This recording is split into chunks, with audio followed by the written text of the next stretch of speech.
भारत और रूस के रिश्ते की कहानी विश्वास की नींव पर पली बढ़ी है। इन दोनों देशों के बीच राजनीतिक शिखर बैठकें केवल तारीखें नहीं रही, वे उस भाव की मुहर बनी जिसकी परख दोनों सरकारों ने अपने आधिकारिक दस्तावेजों में की है। IRIGC की बैठकें, उसके तहत चलने वाले व्यापार, आर्थिक और सैन्य तकनीकी उपसमूह, जिनके माध्यम से दोनों देशों ने आपसी कार्ययोजना गढ़ी है।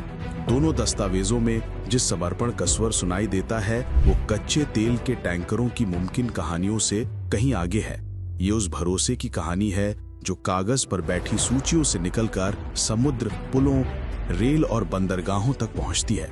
व्यापारिक बाधाओं को दूर करने की ये कोशिश केवल आंकड़ों के बढ़ने का लक्ष्य नहीं, बल्कि प्रक्रियाओं को सरल करने, लॉजिस्टिक्स बॉटलनेक कम करने और नए समुद्री मार्गों को जांचने की एक रणनीति है जिस पर दोनों सरकारों ने समान विचार जाहिर किए हैं। चेन्नई व्लादिवोस्टोक जैसे कॉरिडोर और नॉर्दर्न सी रूट के उपयोग पर विचार यही बताता है कि आर्थिक जुड़ाव भौगोलिक दूरी को चुनौती देता है। इस जुड़ाव के भीतर विज्ञान और प्रौद्योगिकी का स्थान स्पष्ट है। दोनों देशों ने नाभिकीय सहयोग और अनुसंधान आधारित परियोजनाओं को सरकारी प्राथमिकता के रूप में दर्ज किया है, जो ऊर्जा और दीर्घकालीन ऊर्जा सुरक्षा को आकार देते हैं। सांस्कृतिक और शैक्षणिक आदान प्रदान का वो धागा इस पूरी कथा को मानव रूप देता है, जहां छात्र, कलाकार और वैज्ञानिक आपसी समझ के वाहक बनते हैं और राजनीति के शब्दों को जीवन के अनुभवों से जोड़ते हैं। बहुपक्षीय मंचों पर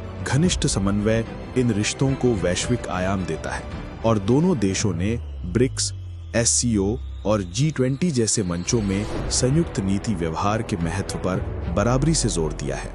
हर वो कदम जो इन आधिकारिक पृष्ठों पर अंकित है, वो न केवल व्यापारिक या तकनीकी समझौता है, बल्कि एक साझा इच्छा पत्र है जिससे दोनों देशों ने भविष्य के मिलन बिंदुओं को सरकारी इरादों के रूप में पक्का किया। यही कारण है कि आज की कहानी केवल शब्दों का लेखा जोखा नहीं, ये उन संस्थागत निर्णयों का संक्षेप है जो द्विपक्षीय कड़ी को समय के साथ मजबूत करते रहे हैं।